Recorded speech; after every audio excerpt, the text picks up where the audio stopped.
दोस्तों नमस्कार, हमारा नाम योगेश शुक्ला है और आप इस समय देख रहे हैं निष्पक्ष संदेश। बेरोजगारी महंगाई पर भारी है, योगी जी का 5 किलो अनाज क्या फिर बन सकती है इनकी सरकार? तो मित्रों, हम आपको बता दें, इस समय हमारा चुनावी सर्वे चल रहा है। विभिन्न जिलों में जब हम जाते हैं, लोगों से बातचीत करते हैं, तो हमें कहीं ना कहीं कुछ निष्कर्ष तो निकलता है। आप सब जानते हैं, जब आप लोग भी कहीं पे चर्चा करते हैं तो आप लोग भी आइडिया लगाते हैं कि किसकी लहर चल रही है, किसकी सरकार बन सकती है। तो हम आपको बता दें, इसी तरीके हम लोग भी अनुमान लगाते हैं। जब जगह जगह जाते हैं, लोगों से बात करते हैं, तो कुछ ना कुछ अनुमान लगता है। तो कहीं कहीं पे बीजेपी सरकार का महंगाई और बेरोजगारी को लेकर के जबरदस्त विरोध भी है। लेकिन एक सोचने वाली बात है कि ये बेरोजगारी को लेकर जो विरोध चल रहा है, मेरी बात को गौर करना, वीडियो पूरा देखना, तभी आपको समझ में आएगा। बेरोजगारी की जो मांग करने वाले हैं, बेरोजगारी विशेषकर प्राइवेट सेक्टर में भी देखा जाए कि विशेषकर जिस समय उत्तर प्रदेश चल रहा है, सरकारी नौकरियों को लेकर चल रहा है, तो कितने लोग होते हैं? मेरे समझ में समाज में 10% से ज़्यादा लोग नहीं होते होंगे। एक गांव में मान लीजिए 500 लोग, 1000 लोग हैं, 50 लोग, कुछ लोग कुछ घरों के लड़के बाहर पढ़ते हैं, नौकरी रोजगार की मांग कर रहे हैं, तो उससे क्या हासिल होगा? माना कि वो लोग विरोध में है बीजेपी के, और उसमें से बेरोजगारी होने के बावजूद भी बहुत लोग बीजेपी के पक्ष में होते हैं। ये नहीं कि सारे बेरोजगार या सारे नौजवान, सारे पढ़े छात्र बीजेपी के विरोध में, ऐसा भी नहीं है। बहुत सारे, अधिकांश परसेंटेज इनके विरोध में है बेरोजगारी को लेकर के, लेकिन कुछ परसेंटेज इनके पक्ष में भी है। ऐसा नहीं कि अगर 100 में मान लीजिए कि 70-80 विरोध में है तो 25-30 इनके पक्ष में भी हैं। तो अधिकांश गांव में ये आप देखते होंगे, ये मामला 15 लाख से, मैं आपको इसको 15, ये 5 किलो अनाज का मामला है, 15 लाख से आपको जोड़ के दिखाता हूं। मोदी जी पहले आए 2014 के पहले, हम विदेश से काला धन लाएंगे। इतना काला धन विदेश में है कि प्रत्येक भारतीय के खाते में 15-15 लाख रुपए आ सकते हैं। सबने उम्मीद जताई और इनको वोट दे दिया, मोदी जी की सरकार बन गई। फिर इसके बाद सन 2016 में, 14 में सरकार बनी, 2016 में नोटबंदी हुई। 8 नवंबर 2016 को रात में 8 बजे नोटबंदी किया मोदी जी ने। उसके बाद 17 में विधानसभा चुनाव पड़ गया। जब विधानसभा चुनाव पड़ा तो मैं बिल्कुल जो बता रहा हूं, बिल्कुल निष्पक्ष सर्वे बता रहा हूं। मेरी बात को आप गौर से देखना, गौर समझना। तो उस समय समाज में उस समय जीरो बैलेंस के खाते भी खुल रहे थे। तो एक धारणा समाज में फैली, कुछ लोगों ने फैलाया, उन्हीं के लोगों ने या कुछ भी, कि ये जो मोदी जी बाहर से काला धन ला नहीं पाए थे, तो एक रूमर फैलाई गई कि जो भारत देश के अंदर बड़े पूंजीपति लोग हैं, वो पूंजीपति नहीं अडानी अंबानी वाले, जो एक मिडिल क्लास पूंजीपति होते हैं, तहसील स्तर पे, ब्लॉक स्तर पे, जिले स्तर पे 10-20 लोग होते हैं, तो इन लोगों की जो पैसा है घरों से निकाल लेंगे मोदी जी, और सब पैसा बैंक में आ जाएगा। पैसा खूब सारा डंप हो जाएगा मोदी जी के पास, खूब सारा पैसा आ जाएगा, और ये पैसा जो 500-500 रुपए के जीरो बैलेंस अकाउंट खुले हैं, सबके खाते में मोदी जी 2.5 लाख रुपया भेज देंगे। अब 2000 नवंबर में नोटबंदी हुई थी, ये सिलसिला चल रहा था दिसंबर जनवरी तक। उधर फरवरी में 17 में चुनाव हो गए। एक रूमर चल ही रही थी, तो सब ने सोचा कि मोदी जी की सरकार बनवा दो, केंद्र में है, राज्य में बनवा दो, तो हमारे खाते में 2.5 लाख रुपया आ जाएंगे। और एक समाज में धारणा फैली, अमीर और गरीब के बीच जो खाई होती है, मैं अपने कानों सुना, बहुत सारे जो छोटे हमारे गरीब तबके के भाई थे, मैं लगे कि फला, मैंने इसकी जात का नाम नहीं लूंगा, ऐसी बातें आई कि ऊंची जात के लोग हमारे साथ काम करेंगे, बड़े लोग जिनके हैं वो भी बराबरी में आ जाएंगे, ऐसी धारणा फैलाई गई। और उन लोगों ने भरभरा कर वोट दे दिया मोदी जी को, योगी जी को, कि 2.5 लाख रुपए खाते में, अगर हम सब रईस हो गए, सब बराबर हो, नोटबंदी से सब बराबर हो गए, सब जो पूंजीपति थे सब गरीब हो गए, सबका धन मोदी जी ने ले लिया, सब में बराबर बांट देंगे, ऐसी धारणा फैलाई गई। और 2017 में इनकी भरभरा के सरकार बन गई, पूर्ण बहुमत से, रिकॉर्ड बहुमत से। उसके बाद ऐसा कुछ नहीं हुआ। फिर उसके बाद धीरे धीरे चलता रहा। 2019 का चुनाव आया। चुनाव के पहले ही आंकड़े आ गए थे कि बेरोजगारी ने 45 साल का रिकॉर्ड तोड़ दिया, लेकिन सरकार ये आंकड़े जारी नहीं कर रही थी लोकसभा चुनाव को लेकर। जैसे लोकसभा चुनाव हुए, ये आंकड़े जारी कर दिए गए। उसके बाद किसी के पास न तो 15 लाख आया, न 2.5 लाख आया। फिर इसके बाद 2020 में कोरोना का आ गया।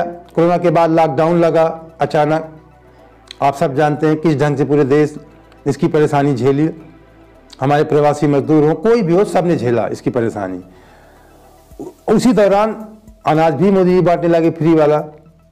तो लोगों के दिमाग में एक धारणा फैलाई गई, फिर एक धारणा फैलाई गई कि मोदी जी, बहुत सारे अब भी लोग कहते हैं कि मोदी जी न होते तो हम जिंदा न होते, कम से कम मोदी हैं तो जी आए। ऐसा गांव में कहते हैं कि मोदी हैं तो कम से कम जी आए हैं। ऐसी बातें लोग कहते हैं, आपको समाज में मिल जाएंगे, आपके आसपास भी मिलेंगे कि मोदी हैं तो जिलाए हैं। तो 5 किलो अनाज जो पा रहे हैं लोग, वही 15 लाख वाले हैं, वही फिर 2.5 लाख में कन्वर्ट हुए। अब वो आके 5 किलो अनाज में कन्वर्ट हो गए हैं। अब वो 5 किलो अनाज पे कहते हैं कि मोदी हैं तो जी आए हैं, योगी हैं तो जी आए हैं। अब वो कह रहे हैं, वो बहुत भोले होते हैं। हमारे देश की जो भी गरीब जनता है, जो हमारे मतलब नीचे स्तर, गांव स्तर, ग्रामीण स्तर में रहते हैं, कहीं शहर स्तर में रहते हैं, बेचारे बहुत भोले होते हैं। वो तुरंत गुमराह हो जाते हैं, भावुक होते हैं। तो वो लोगों को समझ में नहीं आ रहा है कि अर्थव्यवस्था क्या होती है, बेरोजगारी क्या है। बहुत सारे लोगों के, अधिकांश लोगों के, बताया बहुत 10% होंगे सरकारी रोजगार मांगने वाले लोग। और सरकार भी, योगी जी, मोदी जी हमारे देश की नब्ज पकड़ लिए हैं कि इनको छोड़ो, जो 10-20% वाले हैं, रोजगार से कोई मतलब नहीं है, इनको टुकड़ा फेंको। जो गरीब तबके के लोग हैं उनका रोजगार चला गया, शहरों में काम करते थे, फैक्ट्री बंद हो, गाँव में आके रह रहे हैं। अनाज सही नहीं, उनका जो भी धान गेहूं है, जो भी अनाज है, सही उनकी उपज का दाम नहीं मिलता है, महंगाई बढ़ गई, सब कुछ हो रहा है।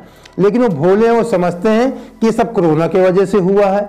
अब 5 किलो जो अनाज ये मोदी जी, योगी जी दे रहे हैं, इसके सहारे हम जी रहे हैं। अगर मोदी जी, योगी जी शायद दूसरी सरकार होती, अखिलेश जी की होती या कांग्रेस की होती या बसपा किसी की भी होती, तो शायद हम जिंदा भी न रहते। ऐसे उनके दिमाग में धारणा भर दी गई है। तो ऐसा लगता है कहीं का, अब आते हैं चुनावी। अब तो मैंने थोड़ा आपको बताया कि 15 लाख वाले का कैसे इनका जुड़ाव है 5 किलो अनाज में से। अब इस समय तो इस महीने से, दिसंबर माह से शुरू हो गया है, ये चलेगा मार्च तक, कि साथ में 5 किलो अनाज के साथ में 1 किलो दाल, रिफाइंड, नमक, कुछ भी चीज़ जोड़ दी गई है। जो अति अंत्योदय कार्ड, जो ज़्यादा गरीब, उनको चीनी भी जोड़ दी गई है। ये सब केवल मार्च तक, चुनाव खत्म होगा उसके बाद ये सब बंद हो जाएगा। अनाज तो पहले ही बंद हो गया था, चुनाव को देखकर 3 महीने के लिए बढ़ाया गया। अनाज पहले ही बंद हो गया था, लेकिन चुनाव को देखते हुए योगी जी ने कहा कि मार्च तक के लिए हम बढ़ा रहे हैं। साथ में दाल, घी और नमक भी लगा दिया, तो और ज़्यादा लोग आकर्षित होंगे, क्योंकि भोले होंगे, थोड़ी जानते हैं कि 2-3 चुनाव बाद खत्म हो जाएगा। तो ऐसा लगता है कि योगी जी की सरकार फिर बन सकती है। मैं निष्पक्ष बता रहा हूँ, आप बीजेपी के हैं, सपा के हैं, कांग्रेस के हैं, बसपा के हैं, मेरी बात सुन लीजिए आप। कहीं कहीं पे सपा, ऐसा लगता है कि सपा की सरकार आ सकती है। सपा बीजेपी में कांटे की टक्कर है, जो हमें चुनावी सर्वे के दौरान जो महसूस होता है। लेकिन फिर जब 5 किलो अनाज वाले बहुत सारे लोग मिल जाते हैं, और हम जब सोचते भी हैं कि आज समाज में एक बहुत बड़ा तबका है, जैसा बताया जाता है कि 80% लोग हैं, 80 करोड़ पूरे देश में लोग हैं, उत्तर प्रदेश में 15 करोड़ लोग हैं, तो लगभग 22-23 करोड़ आबादी हमारे उत्तर प्रदेश की है। 15 करोड़ लोग फ्री का अनाज खा रहे हैं, तो 15 करोड़ में मान लिया जो फ्री खा रहे हैं उसमें आधे 7.5 करोड़ मान लिया कि नहीं खुश है, नहीं देंगे वोट, तो लगभग 22 लाख 23 लाख का 1/3 7-8 लाख होता है, तो 7-8 लाख 33% 30% सरकार बन जाती है।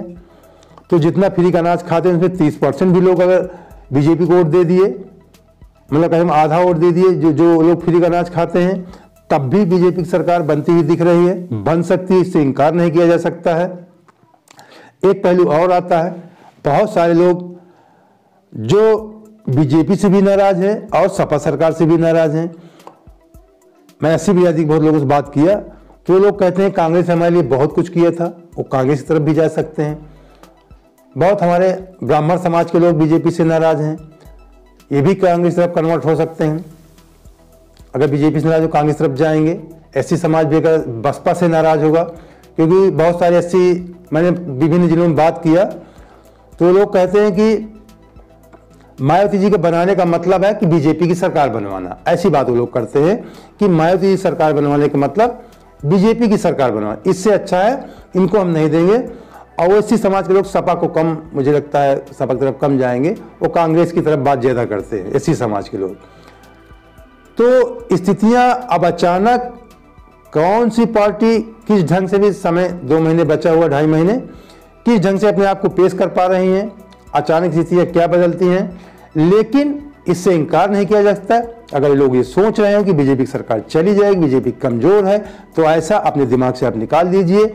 मैं बताया कि 5 किलो अनाज भारी है, महंगाई बेरोजगारी पे, बीजेपी की सरकार भी बन सकती है, लेकिन सपा की सरकार भी बन सकती है। अब कोई करिश्मा हुआ, बहुत सारे लोग, कुछ ऐसे लोग जिस तरह कांग्रेस की घोषणाएं चल रही हैं महिलाओं को लेकर के, अगर ये आवाज़ उनकी महिलाओं तक पहुंच गई तो अचानक कोई करिश्मा हो जाए तो कांग्रेस की बन जाए, इससे भी इनकार नहीं किया जा सकता है। लेकिन प्रेजेंट टाइम में 5 किलो अनाज भारी है, इससे इनकार नहीं किया जा सकता।